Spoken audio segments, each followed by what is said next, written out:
Hello sa inyo dyan mga insan ko. Ayan, time check tayo. Lalabas tayo dito sa Kuwait ng 1:45. Bibili tayo ng kape na steak. Tingnan natin kung safe ba lumabas ng gabi dito. Okay? So samahan niyo ako sa aking paglabas. Ayun. Hindi kasi makatulog na walang kape. Ewan kung katong katawan ko. Pag nasa labas gusto matulog, pag nasa bahay kung ano nang hinahanap. Pa nakakabili ng kape kasi wala pa tayong pera. Inshallah magkakapera din. So let's see, more lights are required. Yeah. Samahan niyo ako sa aking paglabas, okay? Ay nako. Tsaka tingnan nyo, naka-short lang ako niyan, no?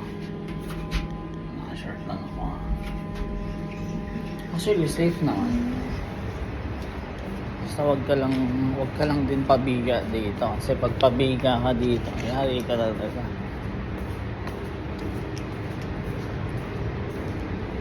Iwasan mo lang sila. Pag iniwasan mo sila, hindi ka naman nila guguluhan. Mahirap lang yung ginaing kabigla. Meron tayong Filipino bakery dito, kaso palagpasan lang po natin yan mga insan, ha?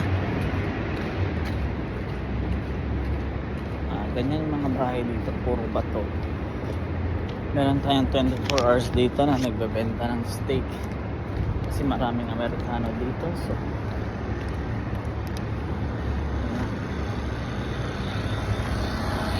ito, Filipino rin may-ari niya, no? Restaurant. Saan ka pa? Restaurant sa Kuwait, pero Filipino may-ari.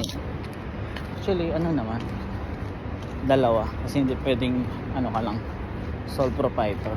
Dapat corporation ka dito.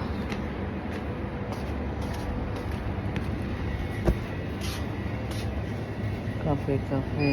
Saan na yung kape? Saan na yung kape? Ito. Assalamualaikum. Salam.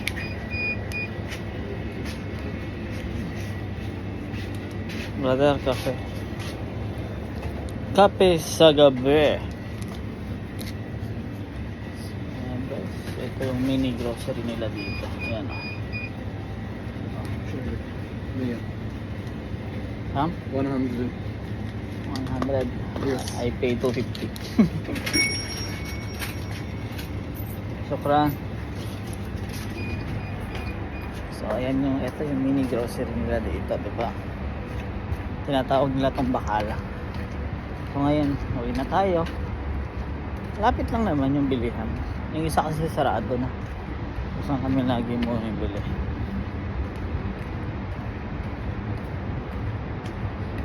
Ayan guys.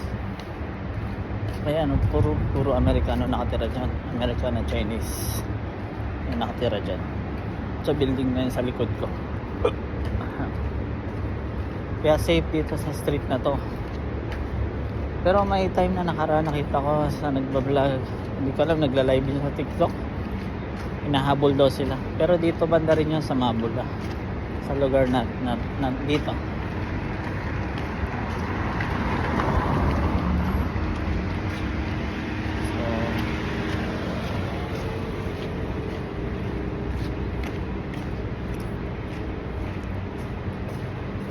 Ayan guys, thank you so much dyan sa inyo. Follow nyo naman ako at saka subscribe nyo ako sa aking YT, ha? Maraming salamat po. Patayin natin hanggang sa makabalik tayo sa ating pintuan. Kakape muna tayo bago matulog, dahil alam mo naman ang kape pampatulog. Ito nga pala yung bilhin natin dito, 3-in-1. Ayan, 3-in-1. Sana all strong. Sana all pinaglalabang. So ayan guys. Ayan yung basurahan namin. May mga ibang ano din yan. Puro Pinoy din dyan nakatira. Katabi ng door. Tapos dito kami. Puro mga Pinoy nakatira dito.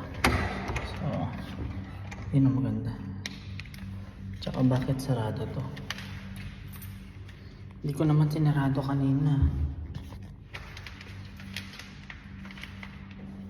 Ito bang susi? Dala ko ba? Hindi ko naman dala yung susi. Sa tamang door naman ako ah. Sige na patay. Wait lang.